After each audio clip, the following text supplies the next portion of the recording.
आज मैं इतनी खुश रहती हूँ, मुझे कोई प्रेशर नहीं होता है कि ये एग्ज़ाम क्लियर करना है, इस एग्ज़ाम की प्रिपरेशन करनी है। मैं बहुत लाइट फील करती हूँ एंड बहुत हैप्पी फील करती हूँ। एंड ट्रस्ट मी, सोसाइटी आपको कभी भी चिल करने नहीं देने वाली है। आप में कभी ना कभी कमियाँ गिनाने ही वाली है। वो डिप्रेस नहीं होने वाले हैं कि आप फेल हुए या क्या हुए, आप डिप्रेस्ड होने वाले हो। तो अपनी जर्नी के बारे में, अपनी खुशी के बारे में आप खुद नहीं सोचोगे तो सोसाइटी घंटा ही सोचेगी। पहले मुझे भी काफ़ी शेम सा फील होता था कि मैंने 3 बार पेपर दिया है, मैंने प्रीलिम्स भी क्लियर नहीं किया है, सब क्या कहेंगे। नहीं किया है, नहीं हुआ है, कोई बात नहीं। अगर आपसे सामने वाला कोई कह रहा है, वो खुद प्रिपरेशन करने जाएगा ना, उसको समझ आ जाएगा कि आपकी क्या क्या आप बीती रही है। अपने दिल के बताए हुए करियर के पास आप जाओगे ना, तो आपका सक्सेस पाने का रेशियो बहुत हाई होगा। एंड किसी और के बताए हुए या फिर प्रेशर में लिए हुए करियर चॉइसेस पे आप जाओगे ना, तो एंड में आपको कुछ मिले या ना मिले, डिप्रेशन जरूर मिल सकता है। आज से कुछ दिन पहले ही मैंने अपनी यूपीएससी जर्नी की पहली वीडियो यूट्यूब पे अपलोड की थी। एंड मैंने सोचा भी नहीं था कि उसे इतना व्यूज़ मिलेगा। मुझे लगा बस 2-3 लोग देखेंगे, बट स्टिल मुझे वो शेयर करनी थी, तो मैंने उसे शेयर किया था। एंड उसके बाद से ही मुझसे कुछ ऐसे लोग जुड़े जो कि यूपीएससी की प्रिपरेशन करते हैं या किसी गवर्नमेंट एग्ज़ाम की प्रिपरेशन करते हैं। एंड वो मुझसे बोलते हैं कि वो कभी कभी बहुत डिप्रेस्ड फील करते हैं, बहुत स्ट्रेस्ड आउट फील करते हैं। तो क्या मैं भी वैसा फील करती थी? इस वीडियो में मैंने सोचा क्यों ना मैं अपनी यूपीएससी जर्नी शेयर करूं, जिसमें सिर्फ और सिर्फ मेरी यूपीएससी जर्नी के बारे में हो। एंड मैंने क्या क्या चीज़ें फेस की, मैंने क्या क्या फील किया, किस तरीके से मेरी यूपीएससी जर्नी आगे तक गई। एंड उसके बाद से मैंने डिसाइड कर लिया कि मुझे इस पर क्विट करना है। तो शुरुआत करते हैं कि सबसे पहले मेरे माइंड में यूपीएससी कैसे आया। मुझे मेरे टीचर ने सजेस्ट किया था यूपीएससी के लिए। एंड उसके बाद से उन्होंने ही मुझे सजेस्ट किया कि तुम एनसीईआरटी बुक्स पढ़ो एंड उसके बाद से तुम यूपीएससी कर लोगी, तुम उसके लिए प्रिपरेशन स्टार्ट कर दो। तो मैंने एनसीईआरटी बुक्स पढ़नी शुरू कर दी थी। ये बात है 2019 की। एंड बस मैं एनसीईआरटी से पढ़ती थी, तब मैं ग्रेजुएट भी नहीं थी। मेरा ग्रेजुएशन कंप्लीट होने वाला था 2020 के एंड में। एंड मैंने डिसाइड किया कि मैं 2021 का प्रीलिम्स दूंगी। एंड ये मेरा फर्स्ट अटेम्प्ट होने वाला था। एंड जो भी यूपीएससी की प्रिपरेशन करते हैं वो मेरी ये बात से बहुत रिलेट करेंगे कि फर्स्ट अटेम्प्ट जो होता है ना, वो बहुत स्पेशल होता है। लाइक इस टाइम पे जो मोटिवेशन होता है बिल्कुल हायर लेवल पे होता है, जो एनर्जी होती है आपके अंदर, बहुत जोश भरा होता है कि हाँ आप क्लियर कर लोगे। मेरे अंदर भी था, मुझे भी ये बिलीव था कि मैं इसे फर्स्ट अटेम्प्ट में ही क्लियर करने वाली। एंड अपने फर्स्ट अटेम्प्ट पे मैंने सिर्फ और सिर्फ प्रीलिम्स पे ध्यान दिया था। आई वाज लाइक कि प्रीलिम्स हो जाएगा तो उसके बाद मेंस भी, उसकी भी पढ़ाई कर लूँगी, 3 महीने का ब्रेक मिलता है ही है, तो मैं मेंस की प्रिपरेशन कर लूँगी। ऐसा था मेरा उस टाइम का माइंडसेट। ऐसे करके मैंने 2021 में अपने फर्स्ट अटेम्प्ट के लिए फॉर्म फिल कर दिया। एंड एग्ज़ाम मई जून में होने वाले थे, मैं प्रीलिम्स की तैयारी में लग गई। तो मैंने 2020 की PYQ निकाली, प्रीलिम्स के क्वेश्चंस मैंने देखे, मुझे लगा कि यार मुझसे हो नहीं रहा है ये। लाइक मैं उतने टाइम से एनसीईआरटी बस पढ़ रही हूँ एंड उसी पे मैं सोच रही हूँ कि यूपीएससी के प्रीलिम्स को क्रैक कर लूँ। तो टेस्ट लगाया, टेस्ट के क्वेश्चंस देखे, कुछ उतना समझ नहीं आया। एंड तब तक नोटिफिकेशन आता है कि डेट एक्सटेंड हो गया है। तो अक्टूबर, आई थिंक सितंबर अक्टूबर की तरफ डेट चली गई। तो मैंने सोचा चलो मेरे पास और टाइम मिल गया, मैं और अच्छे से प्रिपेयर करके प्रीलिम्स दूंगी। एंड उस टाइम पे मैं बहुत मोटिवेटेड थी, बहुत एनर्जी थी मेरे अंदर। तो मैंने वो सारी एनर्जी अपनी पूरी पढ़ाई में लगा दी थी। मैं पढ़ते पढ़ते बस सो जाती थी, कब सोती थी मुझे पता भी नहीं चलता था। इस तरीके से एनसीईआरटी की बुक्स में पढ़ती रहती थी। एंड मेरे सर ने मुझे बताया था कि लक्ष्मीकांत की बुक जो है वो भी तुम पढ़ो, और स्पेक्ट्रम भी बताई थी उस टाइम पे। तो वो मैं लेकर के पढ़ती थी। उतना समझ नहीं आता था तो यूट्यूब के थ्रू मैं लेक्चर्स देख करके पढ़ा करती थी। उसके बाद से आया मेरा फर्स्ट अटेम्प्ट। मैं फर्स्ट अटेम्प्ट देने के लिए गई एंड एग्ज़ाम हॉल में ही आई वाज लाइक कि कुछ सॉल्व नहीं हो रहा है। लाइक वो पेपर पता नहीं, मैं इतना ज़्यादा मोटिवेटेड हो गई थी ना कि मैं यूपीएससी की रियलिटी लॉजिक कुछ लगा ही नहीं पाई।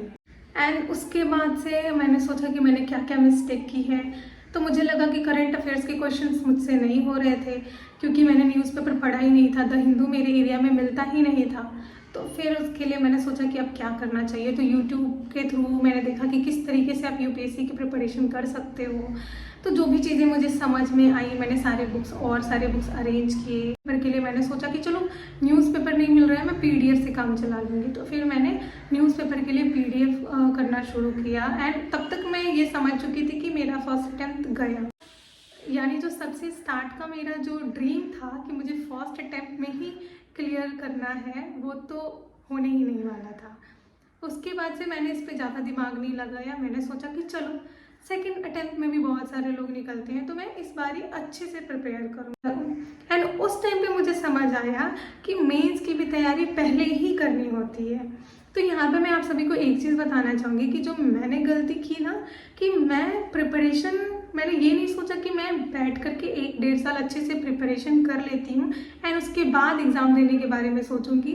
मैंने ये मिस्टेक कर दी कि मैंने फॉर्म भरने के साथ साथ ही एग्ज़ामिनेशन के लिए भी तैयार करने के बारे में सोचा, जो कि मेरी सबसे बड़ी वाली गलती थी। वो गलती मुझे आज समझ आती है, उस टाइम पे तो मुझे नहीं समझ आता था, क्योंकि गाइड करने के लिए कोई नहीं था और उस टाइम पे मैं चीज़ें इतनी क्लियरली नहीं देख पाती थी, एक्सपीरियंस ही नहीं था। तो उसके बाद से सेकंड अटेम्प्ट की बारी आई। तो उस टाइम पे मुझे अपनी कमी दिखी न्यूज़पेपर ना पढ़ना, तो मैंने न्यूज़पेपर पढ़ना शुरू कर दिया। एंड टेस्ट भी नहीं लगाया था मैंने उतना, बस थोड़े बहुत PYQs लगाए थे, वो भी सॉल्व नहीं हो रहे थे, बट स्टिल मैं पेपर देने चली गई थी फर्स्ट अटैम्प्ट का। सेकेंड अटैम्प्ट के टाइम पे क्या हुआ कि मेरी दीदी की शादी फिक्स हो गई।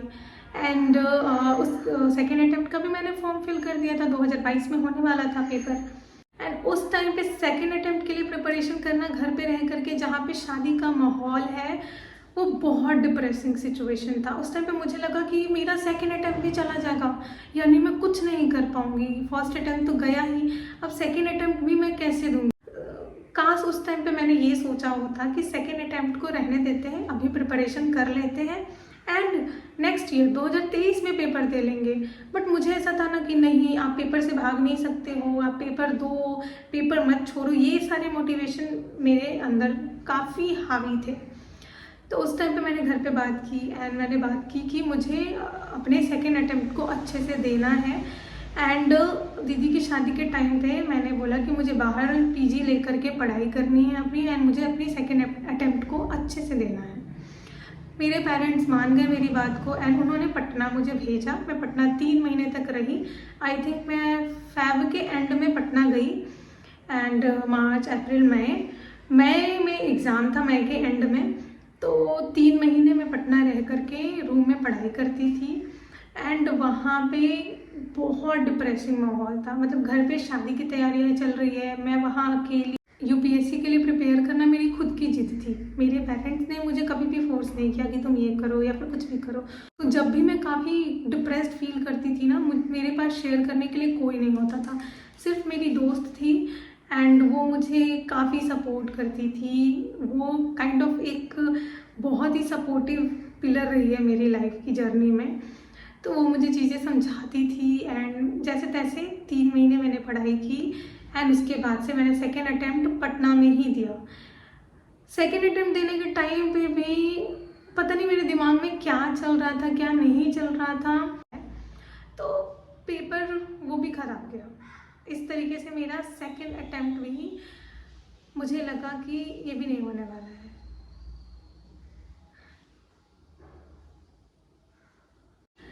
एंड सेकेंड अटैम्प्ट के बाद से मुझे रियलाइज़ हुआ कि मैं काफ़ी इम्प्रैक्टिकल होकर के इस एग्ज़ाम की प्रिपरेशन कर रही हूँ। मुझे उस टाइम पे सोचना था कि मैं कैसे तैयारी करूँ, क्योंकि मुझे क्रैक करना था। उस टाइम पे ऐसा हो गया था ना कि घर वालों से जिद करके मैं बाहर गई हूँ, घर वालों को मना करके मैं पढ़ाई कर रही हूँ। अगर मैं ये क्रैक ना करूँगी तो फिर पता नहीं क्या होगा, सब मुझे लूज़र समझेंगे कि हाँ बाहर भी गई, क्या ही कर लिया तुमने। उस टाइम पे मैंने दीदी की शादी में कुछ हेल्प भी नहीं किया था, मैं सिर्फ अपनी पढ़ाई के लिए पटना चली गई थी। तो वो सारी चीज़ें मेरे माइंड में घूम रही थी, मैं बहुत ज़्यादा परेशान फील कर रही थी। फिर मुझे मेरे दोस्तों ने कहा कि तुम्हें कोचिंग करनी चाहिए, तुम घर पे बात करो कोचिंग के लिए।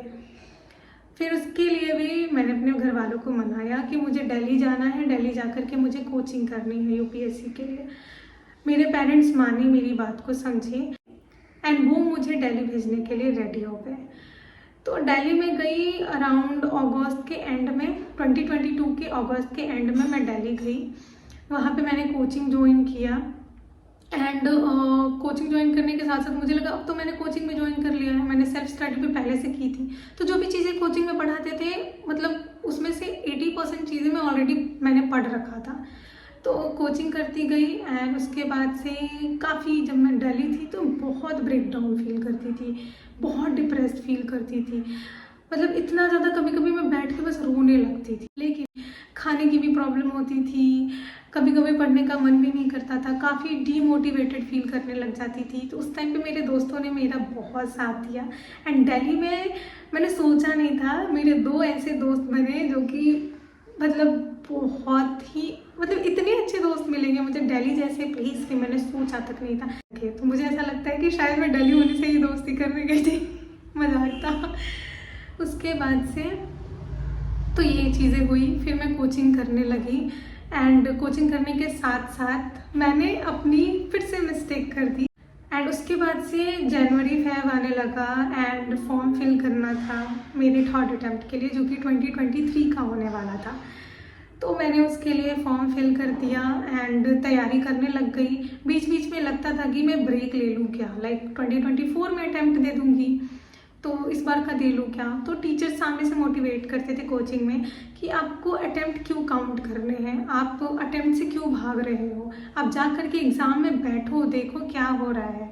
तो ये चीज़ें मुझे काफ़ी मोटिवेट करती थी एंड कहीं ना कहीं मैं इतनी ज़्यादा उस टाइम पे मुझे ऐसा था ना कि मुझे ये अटैम्प्ट तो क्लियर करना ही है एंड उस टाइम पे मैं अफोर्ड नहीं कर सकती थी कि मैं अपना 1 साल और लगाऊं एंड यहाँ रहूं। मुझे था कि मुझे 2023 का अटैम्प्ट एटलीस्ट निकालना है।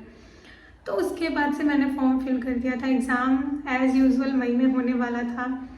मैंने पढ़ाई की, टेस्ट सीरीज़ भी लगाया उस टाइम पे, न्यूज़पेपर भी पढ़ा उस टाइम पे।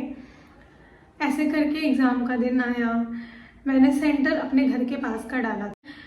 मुझे लग रहा था कि छोड़ दूँ क्या, नेक्स्ट ईयर दूंगी, फिर लगा कि नहीं मैं दूंगी एग्ज़ाम, क्योंकि वो स्ट्रेस मुझसे हैंडल नहीं होगा। जितना ज़्यादा आउटबर्स्ट में उस टाइम पे हो गई थी, मुझे वो स्ट्रेस और आगे नहीं बढ़ाना था। तो इसीलिए मैंने नहीं सोचा कि ठीक है नेक्स्ट ईयर दे देंगे एग्ज़ाम। मुझे लगा कि नहीं, मुझे इसी साल एग्ज़ाम देना है और इसको क्रैक भी करना है, ऐसे माइंड में था। फिर मैं 3rd अटैम्प्ट के लिए गई। उस दिन मैं रात भर सो नहीं पाई थी। मुझे ऐसा लग रहा था कि मैं ये क्या कर रही हूँ अपनी लाइफ में। एंड जब सेकंड पेपर CSAT का था, मैं उसमें अच्छा नहीं कर पाई थी। मुझे लगा ना कि क्या करना है मुझे, लाइक मुझे यही करना है, इतनी स्ट्रेस भरी ज़िंदगी, ऐसे ही मुझे अपनी ज़िंदगी बितानी है क्या। तो उसके बाद से जब मैंने 3rd अटैम्प्ट दे दिया, उसके बाद से मैंने ना ही चेक किया कि मेरा पेपर कैसा रहा, क्या हुआ, मैंने कैसा परफॉर्म किया है। मेरा मन ही नहीं किया चेक करने का, मैंने बिल्कुल वैसे छोड़ दिया। एंड उसके बाद से मैंने बुक्स तक नहीं उठाए हैं उस पेपर को देने के बाद से। एंड बस मैंने छोड़ दिया, एकदम छोड़ दिया मैंने। मैं यूपीएससी रिलेटेड कुछ सोचती ही नहीं थी, सुन भी नहीं पाती थी, कुछ भी नहीं करती थी। मुझे बस यूपीएससी से ब्रेक चाहिए था। दिन भर बैठ करके उस टाइम पे मैं सिर्फ मूवीज़ देखने लगी थी, सीरीज़ देखने लगी थी। पाकिस्तानी सीरियल्स उस टाइम पे काफ़ी फेमस हो रहे थे, वो सब देखने लग गई थी। रात रात भर मैं यही करती रह गई थी। और ऐसा करते करते मुझे ऐसा लगा कि क्या मुझे यही करना है, इतनी स्ट्रेस भरी ज़िंदगी मुझे बितानी है। लाइक 3-4 साल मैंने इतने स्ट्रेस में बिताए। मैंने ग्रेजुएशन के बाद से अपने मास्टर्स की भी डिग्री नहीं की कि मैं अपना पूरा एफर्ट सिर्फ और सिर्फ यूपीएससी में लगाना चाहती हूँ। हाँ, मेरे प्लान्स उतने स्ट्रैटेजिक नहीं थे। उस टाइम पे मुझे जो भी नॉलेज था, जितना भी मुझे समझ में आता था, जो भी मैं कर पा रही थी, मैंने अपना बेस्ट दिया था। मैं ये नहीं कह सकती हूँ कि मैंने काफ़ी अच्छा प्लान बनाया था, एक प्लानिंग के साथ यूपीएससी क्रैक करने के बारे में सोचा था। ऐसा नहीं कर पाई थी मैं, क्योंकि मुझे ना ही गाइड करने के लिए कोई था, ना ही मुझे समझ में आता था।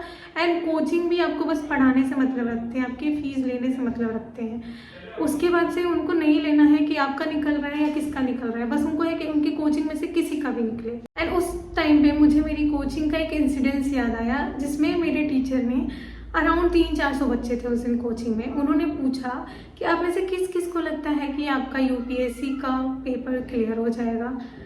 सबने हैंड्स अप किया, मैंने भी किया कि हाँ मेरा हो जाएगा मेरा हो जाएगा, लेकिन वो टेक्निकली पॉसिबल ही नहीं था। वो एक बैच था, सिंगल बैच था, ऐसे बहुत सारे बैच थे उस कोचिंग में एंड सबने हैंड्स अप किया। सबको यानी लगता होगा कि मेरा क्लियर होगा मेरा क्लियर होगा, लेकिन वो कहीं से पॉसिबल ही नहीं है क्योंकि सिलेक्शन रेशियो ही 0.001% है, तो सबका होना पॉसिबल ही नहीं है।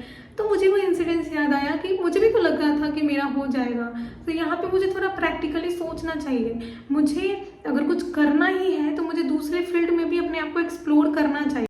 इस एज में ऑलमोस्ट सारी लड़कियों के ऊपर मैरिज का प्रेशर आता है, मेरे ऊपर भी है कि उम्र निकलती जा रही है, शादी हो जानी चाहिए, पर मुझे अपनी इनकम जनरेट करनी है एंड यूट्यूब वो सोर्स मुझे दिख रहा है, तो I am working on it. I wish कि ये सारी चीज़ें हो जाए। ये कॉम्पिटिटिव एग्ज़ाम का जो प्रिपरेशन का फेज़ होता है ना, वो पूरे 1 साल का जो फेज़ होता है वो इतना डिप्रेसिंग होता है। ऐसा लगता है ना कि एक करंट है जो आपके अंदर दौड़े जा रहा है और आपको रिलैक्स करने का मौका ही नहीं दे रहा है, बस उसके पीछे भागना है। आप कुछ और सोच ही नहीं पाते हो। आप रिलैक्स करने के बारे में कितना भी सोच लो, आप रिलैक्स नहीं फील कर सकते हो क्योंकि वो एक रेस है जो रुकेगी ही नहीं जब तक आप या तो क्लियर ना कर लो या तो आप कोई बड़ा मेजर फैसला ना ले लो। एंड जब मैंने ये डिसाइड कर लिया ना कि मुझे वो क्विट करना है, I can't even tell you, मुझे याद नहीं था कि मैंने दिल से कब हंसा था 3-4 सालों में।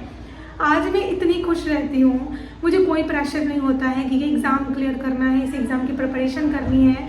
मैं बहुत लाइट फील करती हूँ एंड बहुत हैप्पी फील करती हूँ। तो मैं आप सभी को एंड में बस यही कहना चाहूँगी कि अगर आप ऐसे एग्ज़ाम की प्रिपरेशन कर रहे हो, वेल एंड गुड, आप करो, लेकिन अगर आपको इतना ज़्यादा डिप्रेस्ड फील हो रहा है कि आप हैंडल भी नहीं कर पा रहे हो, तो आप वैसे पेपर को अपने 2-3 साल दो, 2-3 अटैम्प्ट दो एंड उसके बाद से आप ब्रेक ले लो अगर वो नहीं निकल रहा है तो, एंड अलग अलग फील्ड्स में एक्सप्लोर करना शुरू कर दो।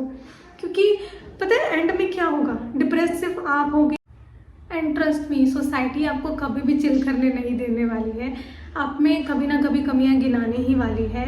वो डिप्रेस नहीं होने वाले हैं कि आप फेल हुए या क्या हुए, आप डिप्रेस्ड होने वाले हो। तो अपनी जर्नी के बारे में, अपनी खुशी के बारे में आप खुद नहीं सोचोगे तो सोसाइटी घंटा ही सोचेगी। तो मैं यही कहना चाहती हूँ, आपको जिस चीज़ से पीस मिले, जिस चीज़ से खुशी मिले, आप वो करो। जस्ट बिकॉज की सोसाइटी क्या कहेगी, पेरेंट्स ने कह दिया उनका ड्रीम है, तो आप डिप्रेस्ड होते चले जा रहे हो। नहीं, आपकी भी ज़िंदगी है, आपका हक बनता है कि अगर आप अपने पेरेंट्स के भी सपने पूरे करने के लिए ऐसे एग्ज़ाम की प्रिपरेशन कर रहे हो एंड आप बहुत डिप्रेस्ड फील कर रहे हो, तो आप अपने बारे में सोचो, क्योंकि एट द एंड आपकी लाइफ है। आप डिप्रेस्ड हो जाओगे तो आपको ही झेलना पड़ेगा, कोई और ये नहीं समझ पाएगा कि आप किस फेज से गुजर रहे हो। तो अपनी खुशी के टाइम पे अगर आपको सेल्फिश भी बनना पड़ रहा है ना, बनो। कोई और मुझे लूज़र ना समझे, कोई और ये ना कह दे कि ये तो लूज़र है। एंड मत रहो परेशान, कोई बात नहीं, फेज़ है। आप कभी कभी अप डाउन फील होता है प्रिपरेशन के टाइम पे, लेकिन 2-3 बार ही इस फेज से गुजरना, क्योंकि ये होता है डिप्रेसिंग फेज। वो इतना ज़्यादा प्रेशर बना होता है ना माइंड में कि उसका कोई जवाब ही नहीं है। मैं क्लियर नहीं कर पाई तो सबको ये लगता है कि कुछ नहीं किया होगा, नहीं पढ़ी होगी अच्छे से। ठीक है, उन्हें लगे, उनकी प्रॉब्लम है। मैं जानती हूँ कि मैंने क्या किया था, मैंने किस तरीके से पढ़ाई की थी, नहीं हुआ क्लियर, वो एक सर्टिफिकेट नहीं है मेरी मेहनत का। मैं खुद जानती हूँ कि मैंने क्या किया है। एंड जिस दिन मैं अपने गोल्स अचीव करती चली जाऊँगी ना, सामने से लोग खुद आकर के कहेंगे कि यार ये तो मुझे पता था कि अच्छा करने वाली है। तो इसीलिए आप लोगों के बारे में टेंशन मत लो, आप अपने बारे में सोचो। अपने दिल के बताए हुए करियर के पास आप जाओगे ना, तो आपका सक्सेस पाने का रेशियो बहुत हाई होगा। एंड किसी और के बताए हुए या फिर प्रेशर में लिए हुए करियर चॉइसेस पे आप जाओगे ना, तो एंड में आपको कुछ मिले या ना मिले, डिप्रेशन ज़रूर मिल सकता है। तो वैसा आपको अपने साथ नहीं करना है।